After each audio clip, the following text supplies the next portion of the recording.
play Beautiful Baby for me? Sure thing, Elsie. Let's go.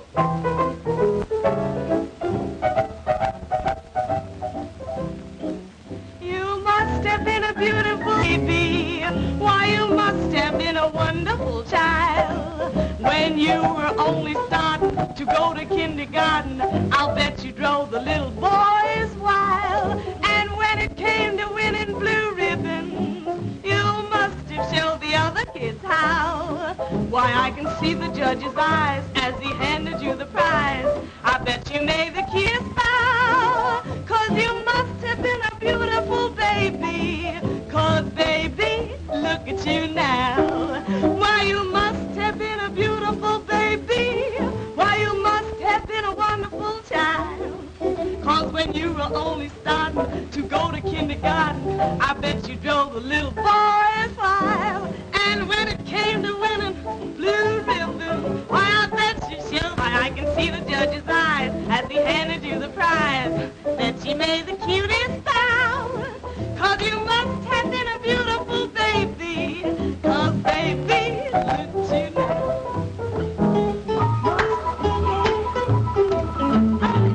Sing it, boys, sing it.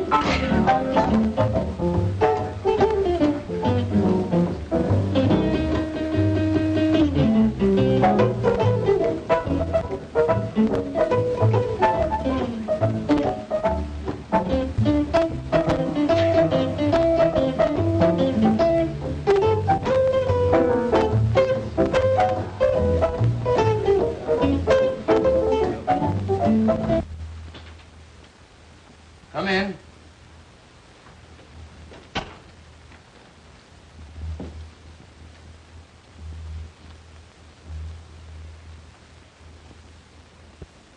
Hello, Elizabeth.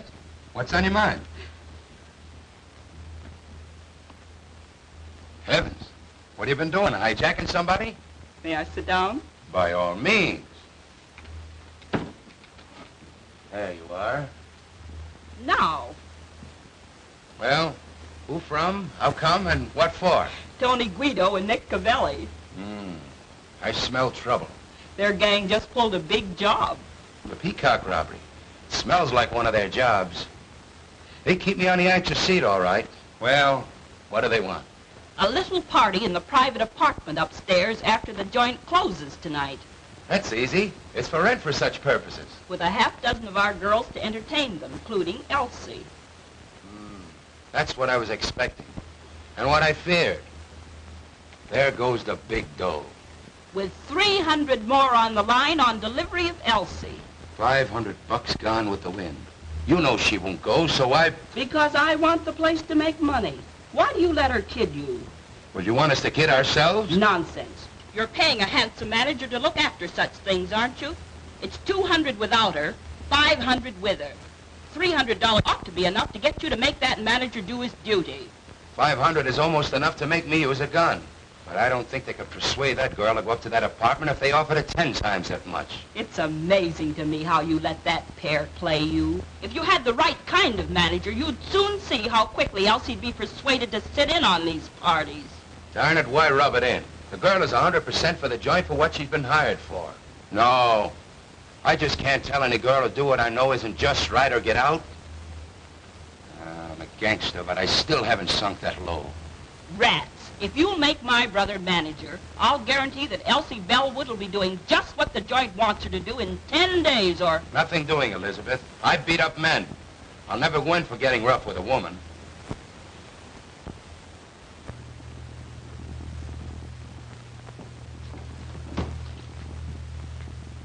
Oh, Mr. Farina. Yes? Step here a minute, please. Get a load of that specialty.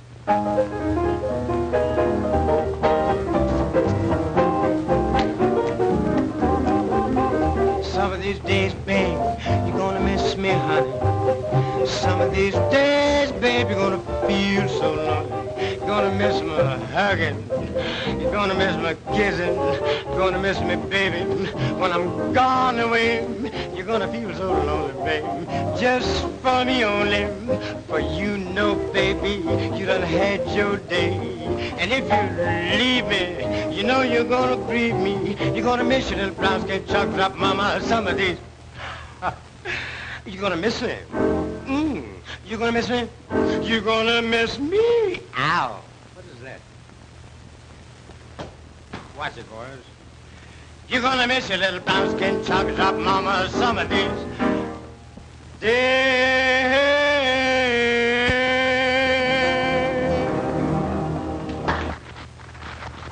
A manager should be able to entertain in case you come up short of an act some night. You saw that. Think it over, Mr. Farina.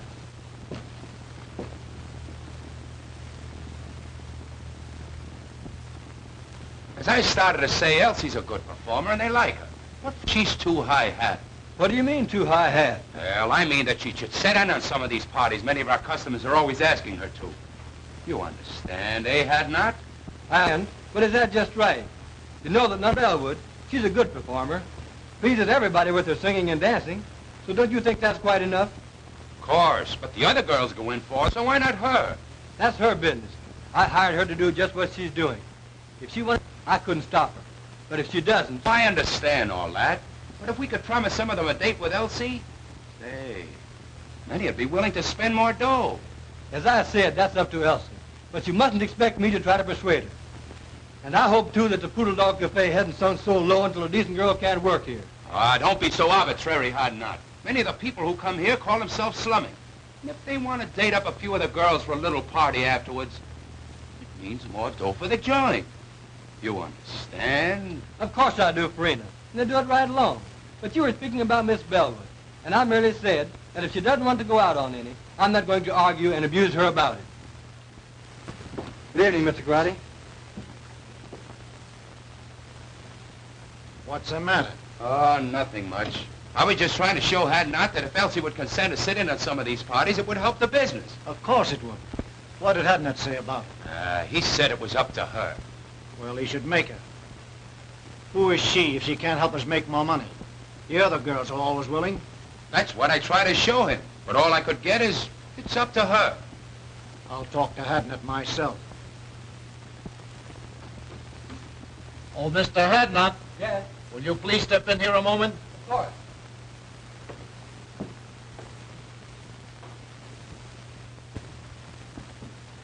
Have a seat. Cigarette? No, thanks. Mr. Hadnot, my cousin tells me you don't like the way we run our place. Hadnot don't think that we ought to try to persuade Elsie to go out on parties if she don't want it. I said that I wouldn't try to...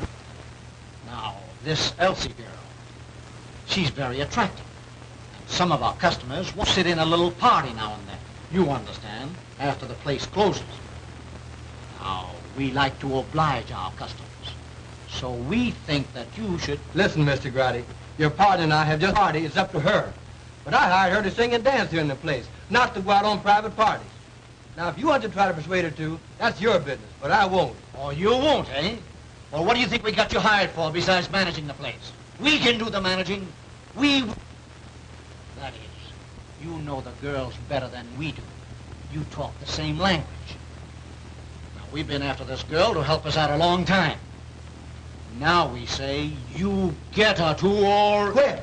That's okay by me.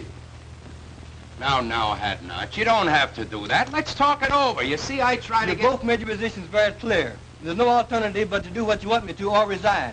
I'm resigning. You can get plenty of men in my race to do anything you ask them to. So why waste your time on me? As far as Miss Bellwood's concerned, she's a lady.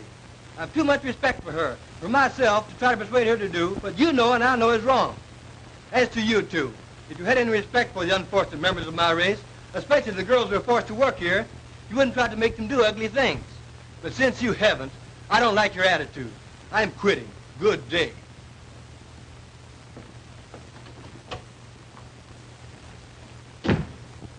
I was coming in to see Mr. Farina, and I couldn't help overhearing what was going on inside. What does he mean?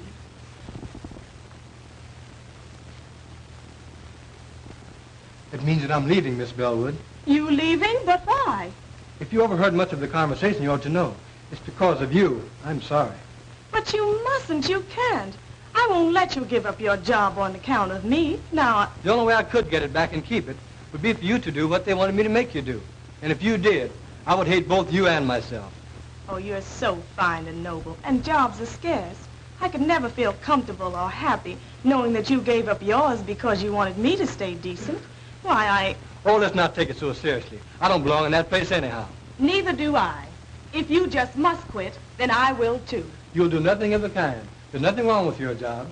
And you don't have to change your ways just because some drunken, depraved customer wants to go flying around with you. Meantime, the customers like you. And you're making more money now than it is possible for you to make anywhere else. Forget about me and the cheap job I had. But don't you understand that I understand all about what you want to say. But the fact is, I've been appointed to a job on the detective force. I was going to quit the first of the month anyhow. The prosecuting attorney is anxious to break up the cabaret racket. And their efforts to force you to be bad, whether you want to or not, should be a part of it. Anyway, I've got a better job. So go in there and do your work and keep on being nice. I like you that way.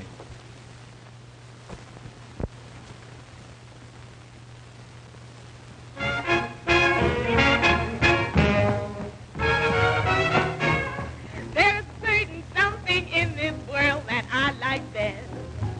I depend on one thing for my total happiness. No, it isn't money. No, it isn't fame. You may think it's funny when I start to explain. Got no shoes on my feet, ain't got nothing to eat. But I've got a heart full of rhythm. Not a dime to my name, but I'm rich just the same. For I've got a heart full of rhythm. Now when the skies are gray and everything's wrong, I find my way by singing a song. That the great think I'm small. I laugh at them all, 'cause I've got a heart full of rhythm. Got no shoes on my feet, ain't got nothing to eat. But I've got a heart that's full of rhythm. Not a dime to my name, but I'm rich just the same. For I've got a heart full of rhythm. Now when the skies are gray and everything's wrong, I find my way by singing a song. Let the great think I'm small. I laugh at them all, for I've got a heart full of rhythm.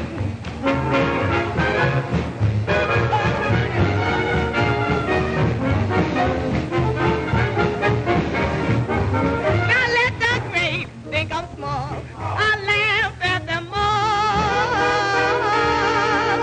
but I've got a heart full of rhythm.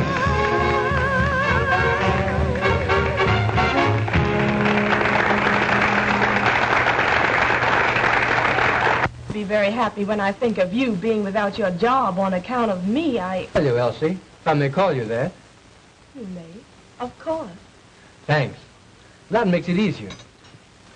Getting back to what we were talking about, I was trying to tell you that I didn't care. You see, I've been studying for detective work for 2 years. It comes under civil service. I took the examination. Thing is all right. I don't have to worry about a job for me any longer. With a better job, I can do more good. Naturally, I'm glad that I can now be more independent and stand up when the occasion rises for decent girls like you. I sure like you for that, and I shall always respect you.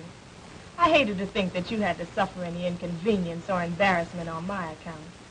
However, I like to think that the Negro race have such a terrible time. If we had a few more girls like you, maybe it wouldn't be as hard as it seems. By the way, did you happen to notice anyone hanging around to take my place? Yes, those Landry boys. Incidentally, distant relatives of mine. They're made to order for dirty work. They'd hardly stop at murder. So, I may have to quit after all. No, the customers like you too well. Just you stand pat, and they'll soon quit trying to persuade you. I hope you're right. It was bad enough for the help while you were there. But with outfit like my relatives in charge? Well, I shudder when I think what those poor girls will have to put up with now.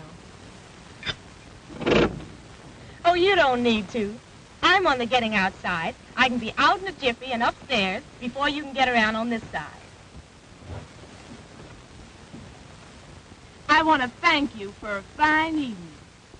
But if I find out that you're lying about that detective job, I'm going to make you let me do something that I never thought I'd ever do. Take care of a man.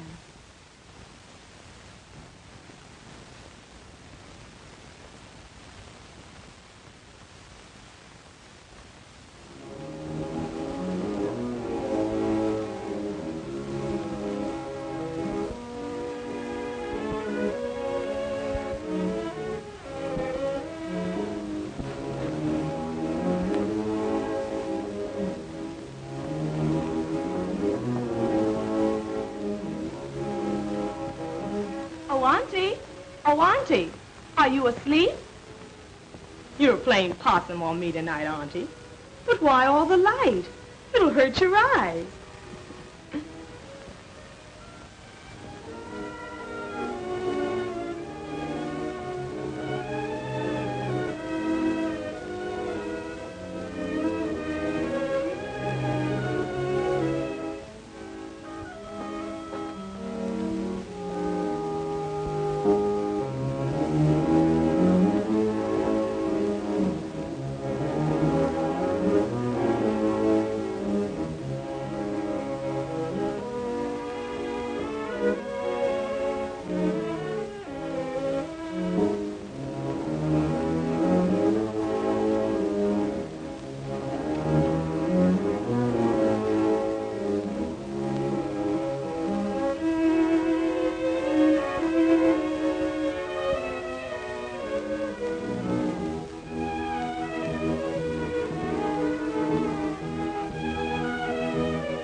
My man, I saw you give up your job tonight to defend a girl's honor.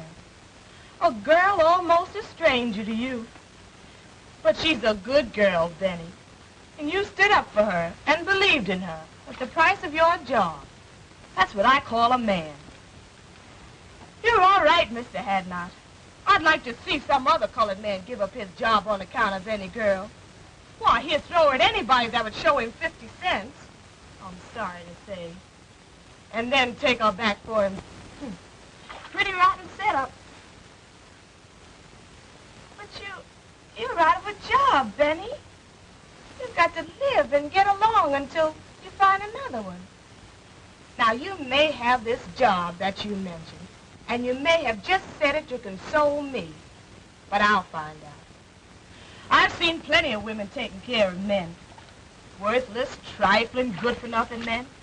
And I've hated them for it. Isn't that funny? I want to take care of one now, too. You, Benny. But you're such a good man, Benny. But this is different. You've just got to be all right. I've just got to do this.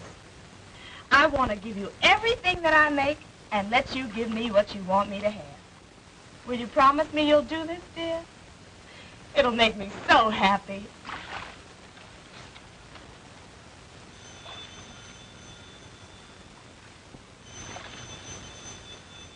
The phone. That's strange. I wonder who could be calling at such an hour.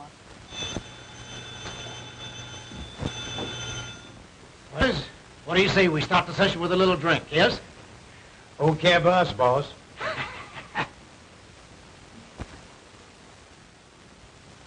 What can you want to talk to my aunt about it this hour. Please give me the message. She's a standard. But if you say that it's a matter of life and death, I guess I'll have to call her.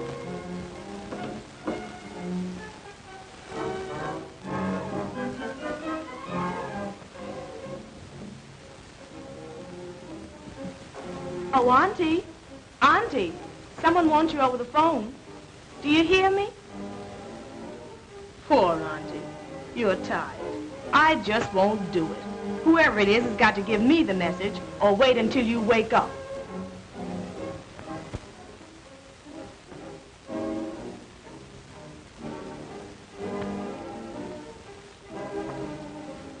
Hello?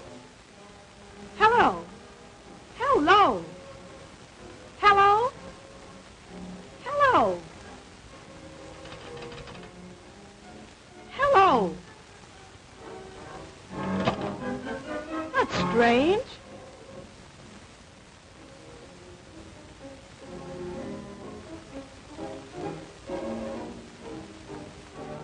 Oh, Auntie. Auntie, wake up. Please wake up.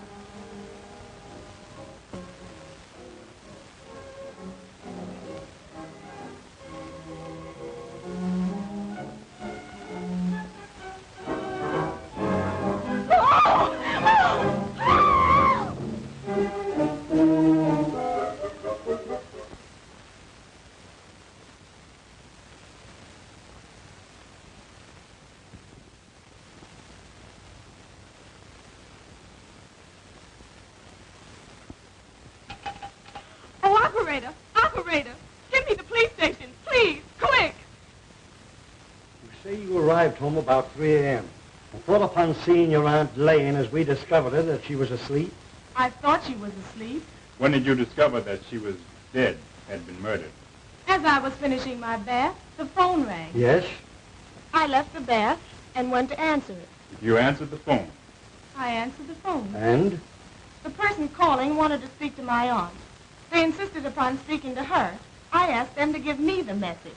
So, finally, when they insisted that it was a matter of life and death, I told them to hold the phone and I would go and call her. Then? Then I went to my aunt's room and called her. But she didn't awaken. She didn't awaken. Did you shake her? We usually do so when someone is hard to awaken. No, I didn't shake her. She was sleeping so peacefully that I decided that I would go back to the phone and insist upon them giving me the message. So you went back to the telephone and... I went back to the telephone, and I didn't get any response. The person calling had hung up. Had hung up? I tried and tried, but I couldn't get any answer. You're quite sure that no one answered? Positive. That aroused my curiosity. I began to feel suspicious. So, finally, I went back to my aunt's room and called her and shook her. And it was then that I discovered that she had been shot. That she was dead.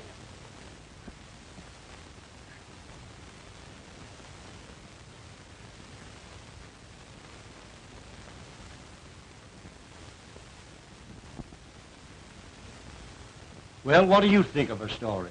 Sounds truthful. It does, and it may be. But in cases like these, one can never tell.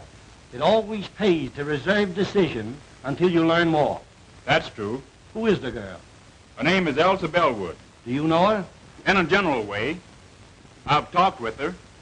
She's considered a very good singer and dancer and works at the Food Log Cabaret. I see. Do you know anything about her reputation, her character? She's in the show business, you know. This case seems to offer something. It is unusual. For instance, someone calls over the telephone And insists upon talking to a woman you can see it who has been dead for hours. and times the call when he knew the girl would have returned from her work and at such a late hour. If the girl is innocent in this murder, then someone who called knew something about who did it, if they did not kill her themselves. Now, if the girl killed her aunt, she would have had to leave the cabaret. I guess, say, between 10:30 p.m. and midnight. Go home, shoot her aunt while she was asleep, go back to the cabaret, go on with her work, and then come back here in an hour and call the police station. It's too complicated for the arresting officers. There's only one thing to do. We'll have to take her downtown and hold her. I'm sorry. She seems like a very nice girl and truthful. But somebody killed that woman. Now, as the girl was the only one here, there's only one thing to do. Take her downtown and book her. Come on. Does this mean that I'm under arrest? I'm awful sorry, but you are. Oh. And it means that you're going to lock me up? Put me in jail? Yes, I'm awful sorry. I'm not blaming you. There's been a murder, and the law has got to find out who did it. Well, there's no one else to hold it this time but me. So... If you have an idea who did it... No, not the least. Not the least. Why, I can't imagine anyone wanting to kill my aunt. Poor auntie.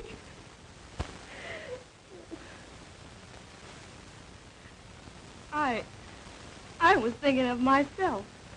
I've never been arrested before. And now they're holding me for something that I don't know anything about.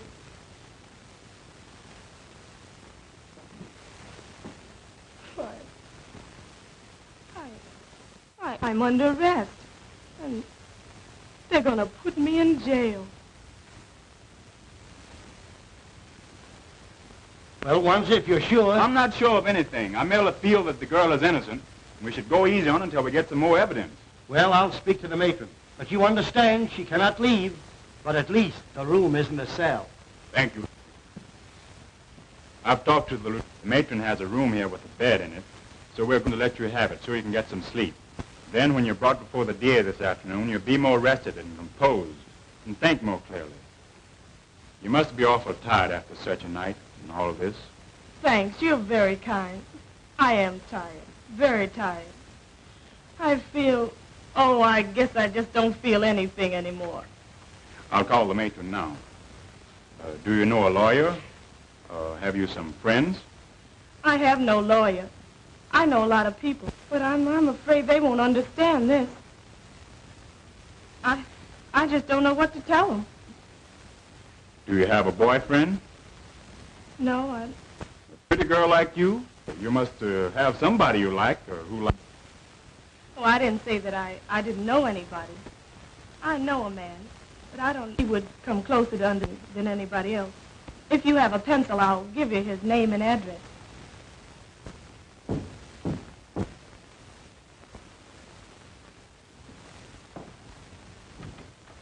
Hello, Wanzer. Hello, Hadnot. Come in.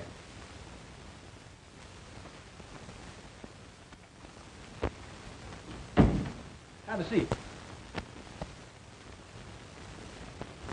If Miss Bellwood didn't want to go on these private parties, and you know what that means, I wouldn't make her go.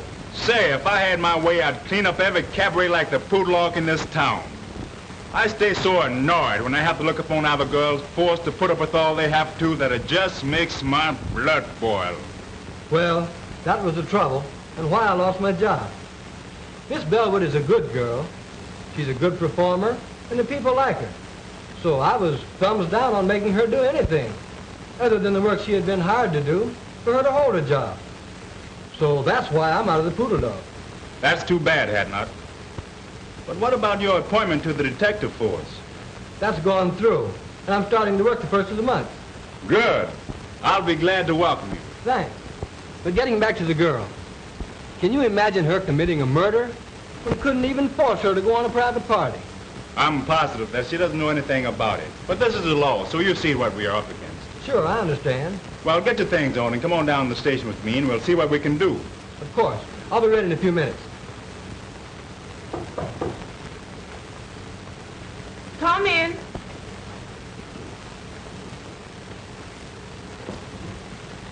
Oh, Elsie.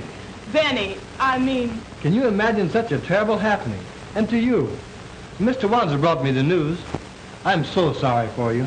Oh, yes. Mr. Wanzer has been very kind.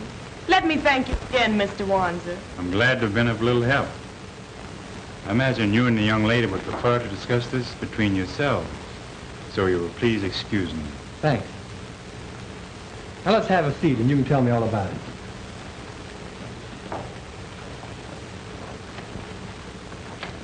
As I understand it, she had been dead several hours when you found her, after your arrival home.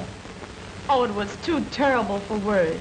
Why, I walked about the house talking to her at intervals for about 15 minutes after and called, or maybe had called, to see if I had returned home. And when they found that I had and didn't know that she was dead, then that's the way it all ends. I can't even imagine beyond that. She was shot between 11 and 12 o'clock last night. Now, what time were you called? Between 3 and 4 a.m. She must have been dead at least 3 hours before the girl, according to her story, discovered the body. Just about. You know, this case offers something. Here are two colored women living alone together, who one finds the other mysteriously murdered. Now what? I've detailed Wanzer to investigate it. That's sensible. Being a colored man, he might be able to find out things that one of our other officers could not. And I expect him to uncover something by this afternoon. Come in.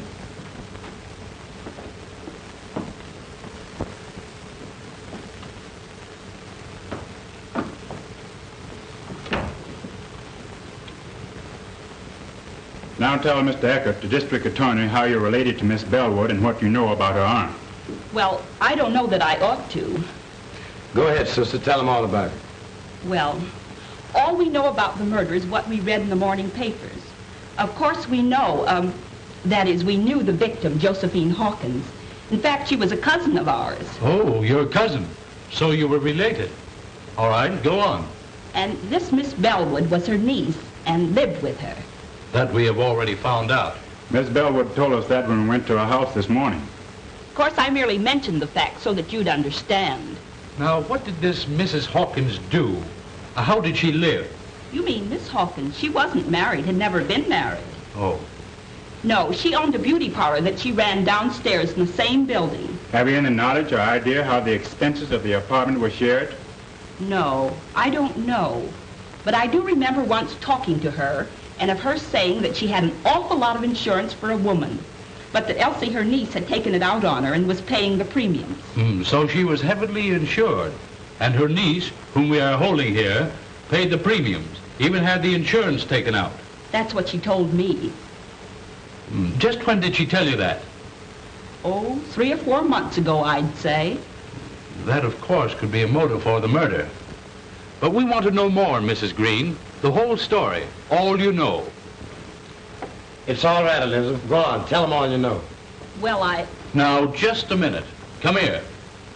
You keep telling her to talk. How about you doing some talking yourself? What are you ordering her to tell? What do you know? Well, you see, I just got a job to manage the Poodle Dog Cafe last night. Oh, I see. You got a job to manage the Poodle Dog Cafe, and you got it last night. So what? Yes, he must tell all he knows.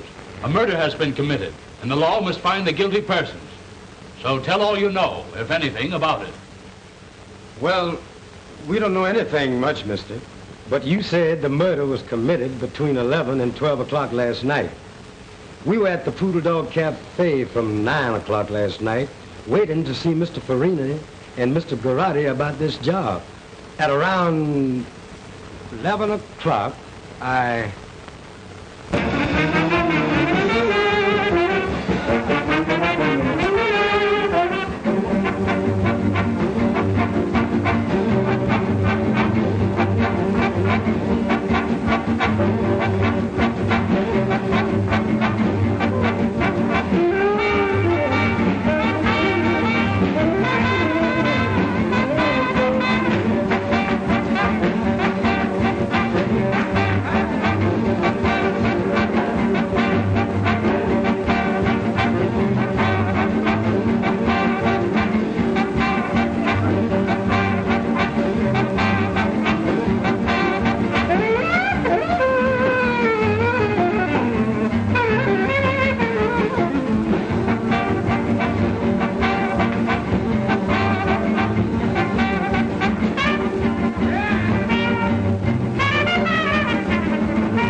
Gee whiz, I wonder when are those guys going to get around to me. We've been waiting here for 2 hours. I'm getting tired. Well, go on outside and catch some air. But we're going to keep on waiting until they send for you if it takes all night. All right, I'm going outside. I'll go along with you. What time is it, anyhow? 8 minutes to 11. Now, how long are you going to stay out there in case they send for you? Oh, I don't know. 5 or 10 minutes. All right. I'll expect you back in 10 minutes. Be sure you're back in 10 minutes, however. And I hope you get back before they send for you. So do I.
Glad to get out of that stuffy place. Cigarette? Yeah.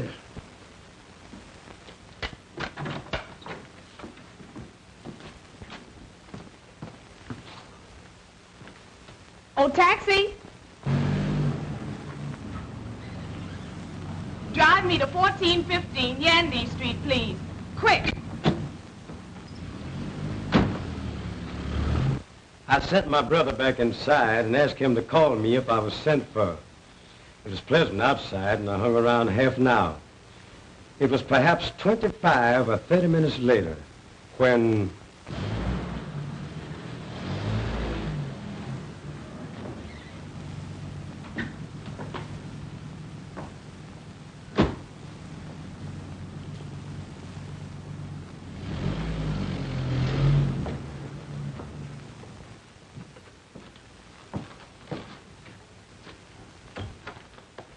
It's ready to see you now. Okay.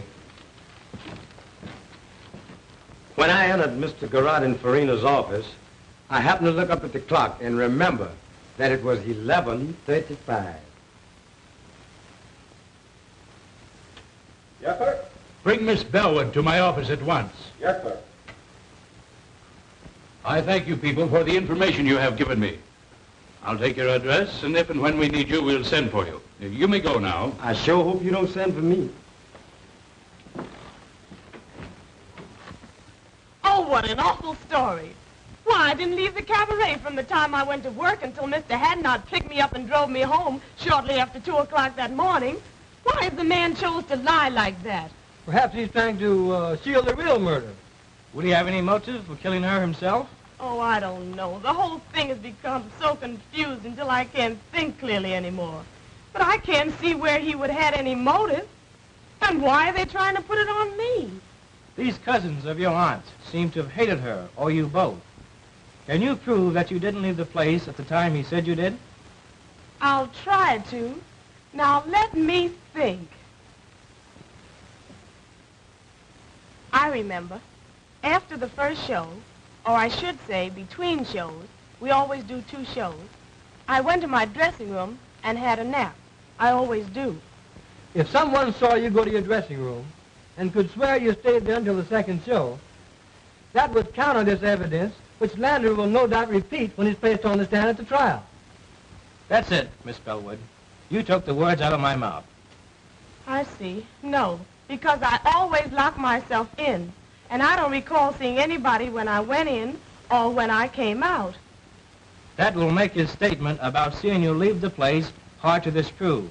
But we've got to produce evidence to prove that he's lying.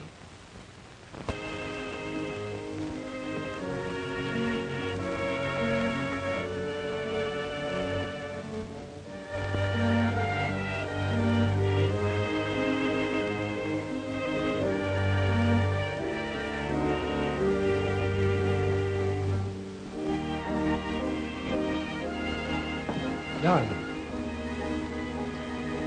There's no use, Benny. Why give me false hope? Just leave me here to slowly succumb to this living death. I want to forget that I was ever born, and that I ever had any hope, and that I was ever a free person, once happy and hopeful. I can both understand and appreciate your hopelessness and despair, Elsie. But I want to tell you, dear, that I love you. Have loved you long before you even knew it. And that I've dedicated my life to righting this great wrong and setting you free. Since you didn't kill your auntie, somebody else did. So you see, I must ultimately succeed. And I will succeed. Oh, what you say sounds so beautiful, Benny. But I'm only a convict now. And I shall always be pointed out as a convict. You're a victim of circumstances, Elsie. And you're not the first person to suffer this misfortune. When the guilty persons are brought to justice, you'll be a martyr. And no person can point a finger of guilt or scorn at you. I'm going to help you, dear. But you must help me to enable me to help you. Help you, Benny? How can I? Easily and simply. I believe Mrs. Green and her brothers either killed your aunt or hired somebody to do it. At least know who did. Either way, the truth is not before very long. Some Negro mixed up in this is going to talk. They always talk. And they can never keep a secret, especially one so important as a murder. Maybe. But why haven't they talked? They know... Don't you catch my point, dear? You had to be convicted first. They've kept so busy telling lies to put you here that they couldn't start talking up to now. But with you convicted and here in prison, they'll soon relax. They'll think they've been smart in putting you here and don't know enough to realize that you can be gotten out. Their first move now will be to try to get the insurance money. I'll bet I'll be able to write you in less than a week that they've made application for it. I love you, dear. You're my great incentive.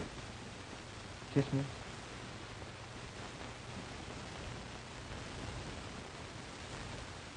Well, how are you, Mr. Wansit? Would you have a chair? Sit down here. You told me once that Mrs. Green's husband had been in love with your aunt many years before, back in the South.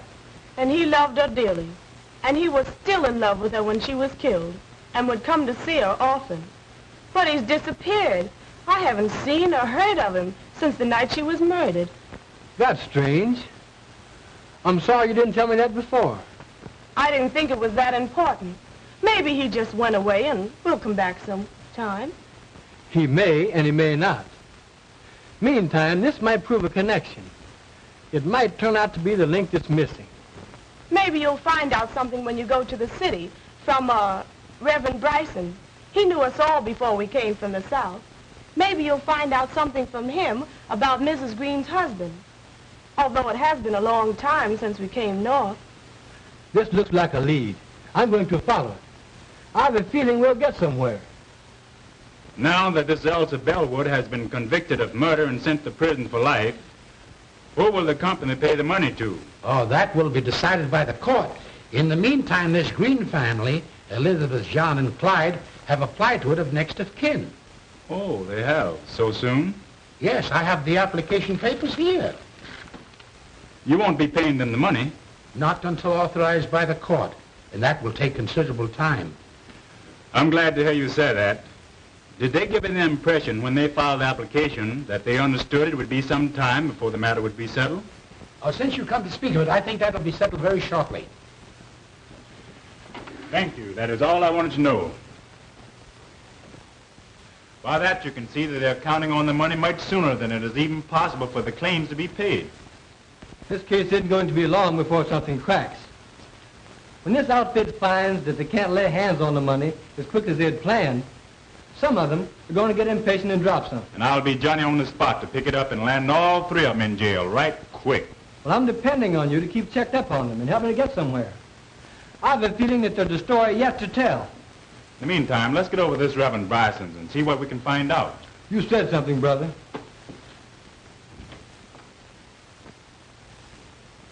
Be seated, gentlemen.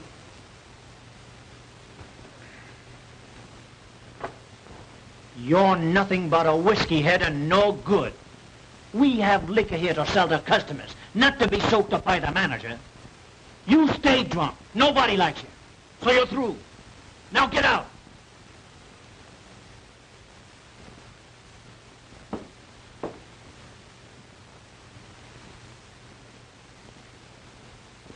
Yes, I know everybody that's involved in this unfortunate affair.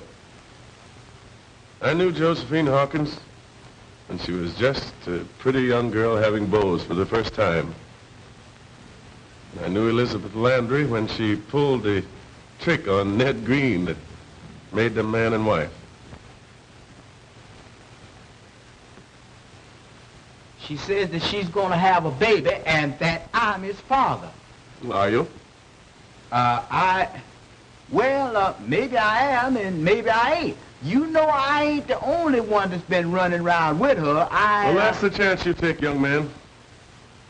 She has you charged with fatherhood. There's no alternative. What do you mean there's no alternative? Well, I mean that you must marry the girl. But I don't love her. Never did and never will. You know who my girl is. You know who I've been going around with. And I ain't afraid to tell you that I love Josephine Hawkins. She wouldn't come up with no tale like this. Why should she want me to marry her when she knows that I'm in love with her cousin? Well, that I don't know, young man. Now, you admit that you've been having clandestine affairs with that girl. She charges you with being the father of her unborn child.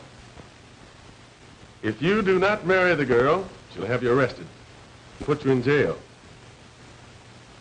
You have a very good reputation, and you shouldn't permit either yourself or the girl to be scandalized. When you get ready for the ceremony, bring the girl here to me. Well, I married the couple, and 3 months later,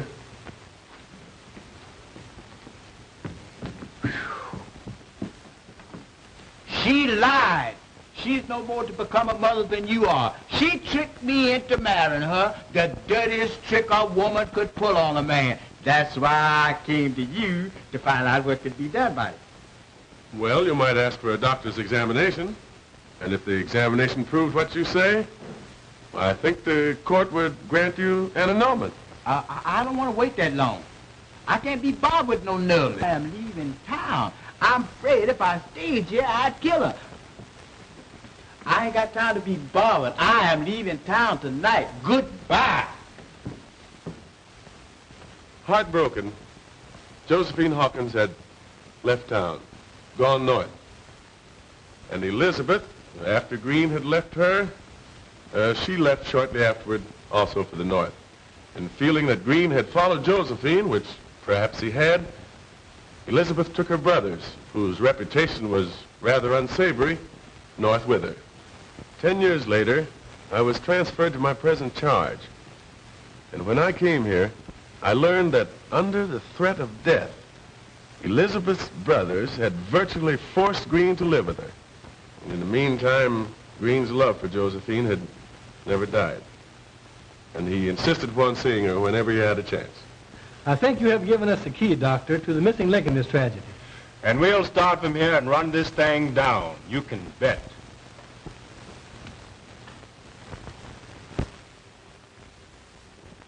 Here we are, broke, strapped. It may be months before we get this money, if at all, and you must keep pouring liquor down your dirty throat until the Italians get disgusted with you and kick you out. Oh, you make me sick. Well, what do you expect? You planned this whole thing. For 20 years, I've been a slave to your design.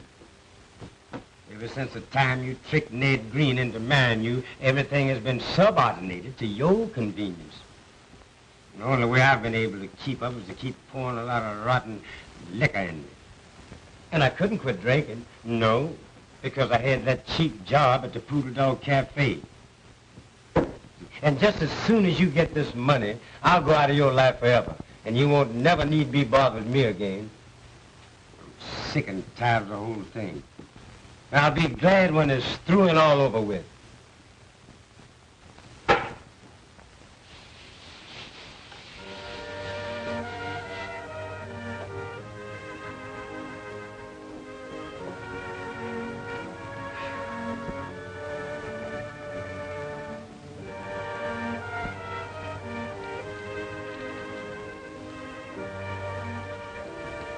Dearest Elsie, we're getting somewhere.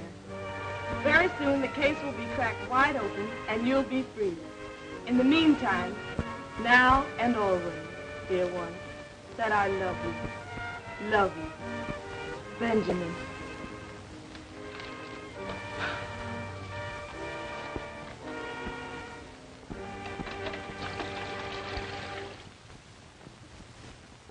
We'll wait right here till somebody comes out or goes in.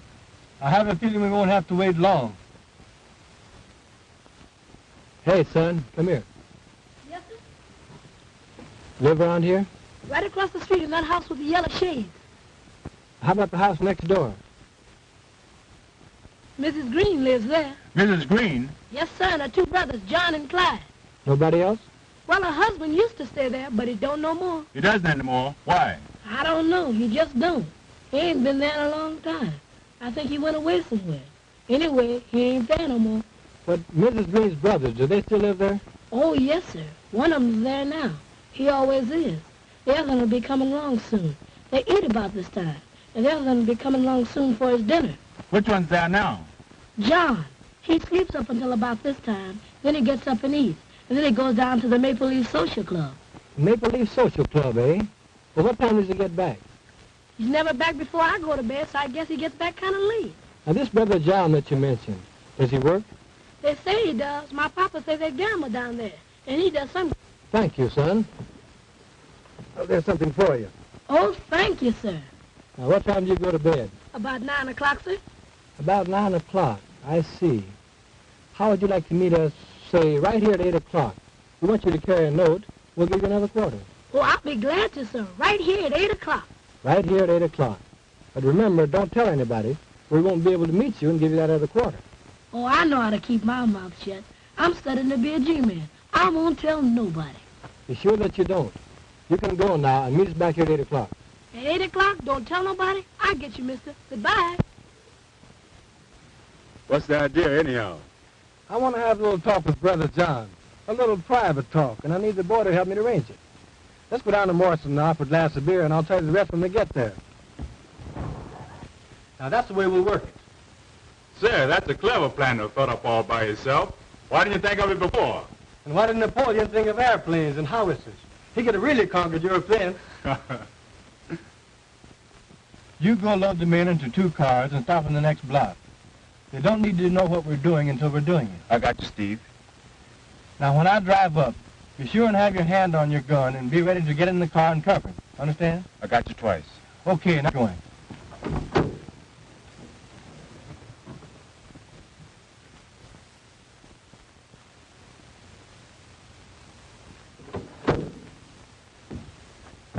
All right, mister. Here I am. So I see. Johnny on the spot.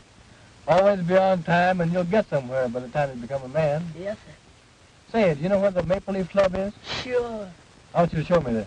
Sure, you drive up to the next corner, then you turn right, and there you are. All right, here it goes.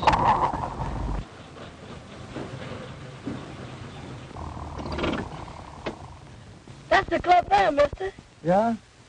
Well, go in there and see this man, John, and tell him that his brother wants to see him down there right away. You understand? Yes, sir. When you bring him here, I'll give you the other quarter. Now, when he's sitting here by me, you come around on this side of the car, and I'll slip it to you easy like. Yes, sir.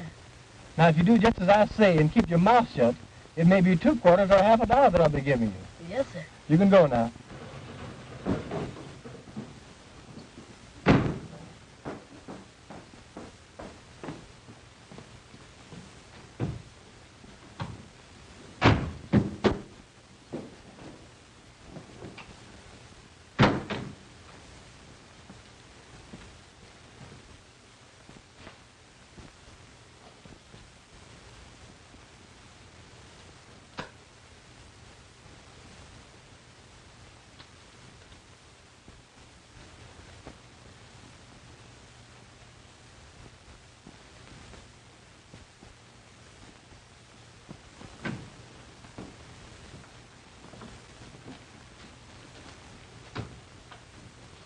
Hello, John. Well, hello, Hadnot. Ain't seen you in a long time. Been kind of busy since I left the poodle dog. Yeah. Say, where's my brother? You'll soon see, you contemptible liar. That was just an excuse to get you out here. I wanted to see you. What's the meaning of this? Was trying to hope All right, somebody... I got him covered. Say, what's the meaning of this, fellas? I ain't done nothing. What y'all gonna do with me? We're taking you for a little ride, and you won't be coming back. I ain't coming back. How come? Ever heard of Tolston Manor? You mean that handy house way out there on Tolston Point? Yeah. What's that got to do with me? We're taking you there. For a little seance with the ghost of the manor. Not if I knows anything about it. Oh, no, my good fellow. Not only are we taking you there, we are going to tie you up and leave you there to starve to death and die. You've been telling lies and have done an innocent person a great wrong. So we're going to take you up to meet the ghost of Tolston Manor and all his imp ghosts, after which you die. Oh, Lordy. Come on. Say, what's the meaning? Come on. That's all right. What y'all gonna do with me? I ain't done nothing. Get on in there. Come on.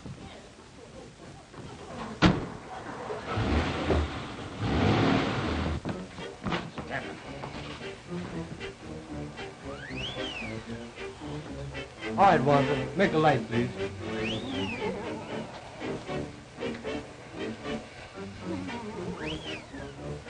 Ghosts working by rope control.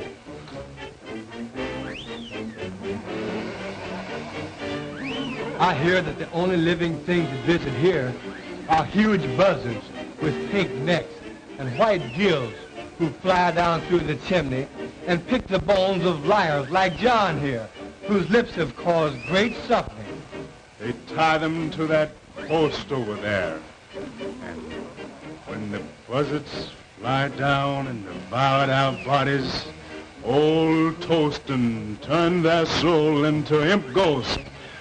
And every night at 12... Great goodness, it's midnight now. When that hand reaches 12, the ghost I've heard appear.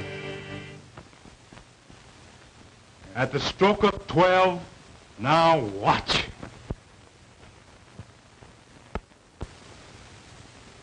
Well, that settles it.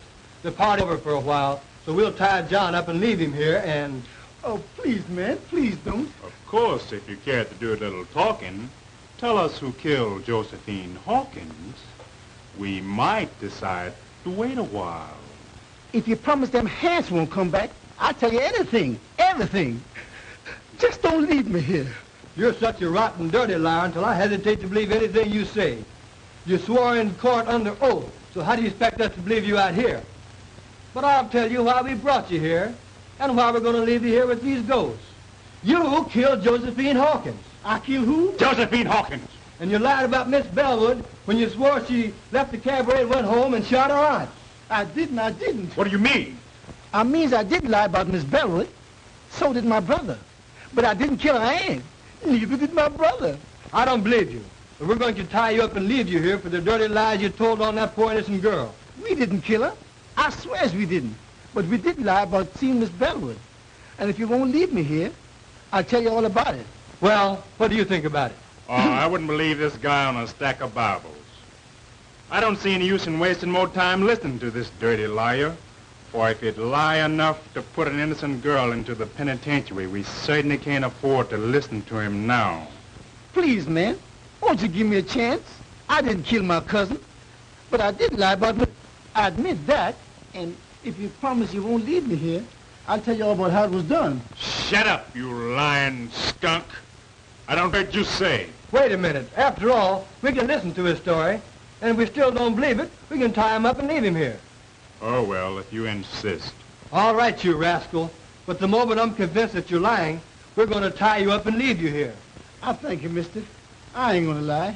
You can keep me here until you prove everything I says. All right. We're going to listen to your story. But we warn you that the moment it begins to sound fishy, it ends. And right here you stay. I'm going to tell you the whole story. And there ain't one word that was going to be a lie. All right. Start from the beginning. Way back in the South, before any of you came north. Yes, sir. I sure will. Well, it started like this.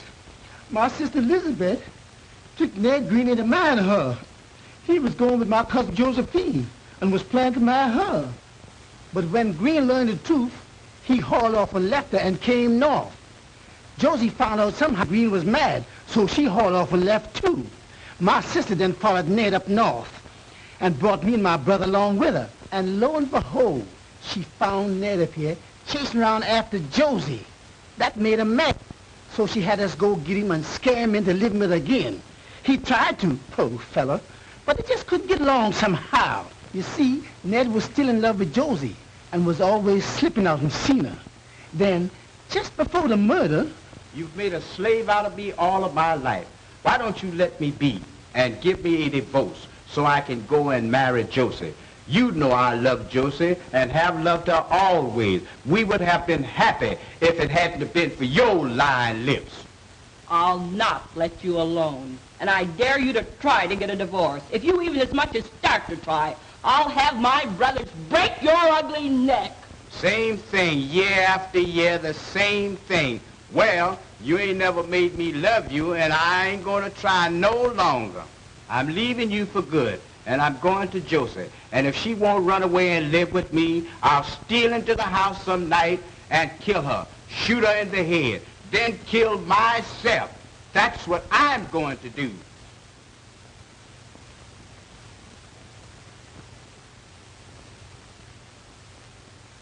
No dumb Negro like you ever had nerve enough to shoot anybody. And as for killing yourself, you make me laugh. But my sister was mistaken that time. For the very next night, that was the night of the murder, when we returned home from the cabaret where we testified, we saw Elsie leave, then come back. We found a note.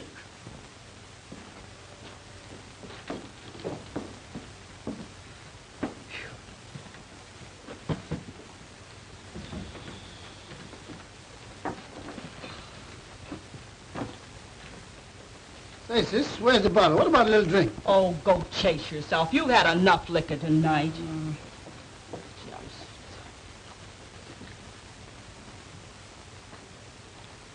Say, what's this? There's a letter.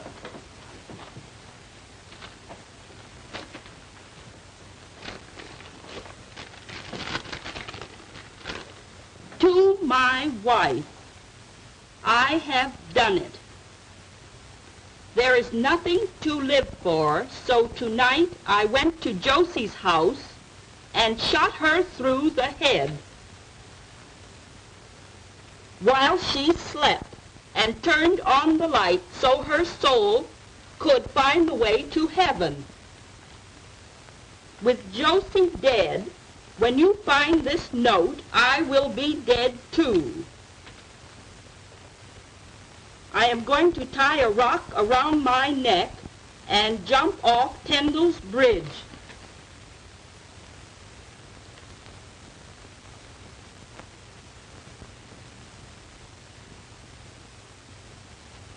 If you care to bury me, you will find my body at the bottom of the river under the bridge. Unhappily, Ned. My sister then sat down and planned the rest. We knew exactly what time Elsie would come home. So she called up Cousin Josephine's house every 10 minutes, starting at 2 a.m. She finally got Elsie. She could tell then that the girl didn't know her aunt was dead when she said, I'll go and call her. And when she did, Lizzie hung up on her. She knew then that Elsie would find out that her aunt was dead, had been killed. Lizzie stayed up all night long, making up that lie about Miss Elsie leaving the cabaret and coming back, so as to make it look like Elsie did it. Then she rehearsed me and Clyde on how to tell it. We were scared they would mix us up. All the time we was at the district attorney's office, Lizzie kept on pinching me and Clyde to make us tell it like she rehearsed it. You see, she was after that insurance money, and she figured that if she could get Elsie convicted, why, she'd get it. Well, what do you think of it? Well, I guess we'll put him under arrest while we check on his story. And if we find Green's body... That'll reopen the case and set Miss Bellwood free. All right, fella. We're calling the party off, taking you back to town and locking you up until we can see if your story is true. Let's get going.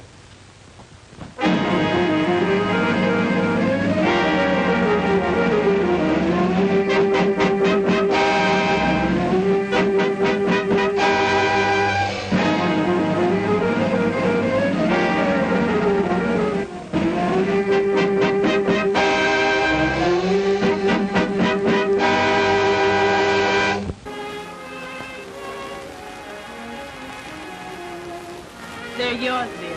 I'm giving them to you. Giving him to me? Now, what do you mean? Just what I say. They're yours, then, my darling husband. But Well, I'll explain. To begin with, I wouldn't have had them at all if you hadn't dedicated your life to the solution of the crime, which set me free. And next, for some strange reason, when I thought that you had lost your job on my account, I developed a mania to give you my money, to take care of you if need be, until you got another job. Then suddenly, all I had been through began to happen. You saved me, you loved me, and you married me. And I love you. Now, after all this, if you want to make me happy, please take these checks, $15,000 worth, and do whatever you want to do with them. Will you promise me, dear? Such a peculiar request. Such a strange desire. But since you insist on making me a sort of guardian, I'll take the checks and establish a trust fund for our children, dear. Will that be all right?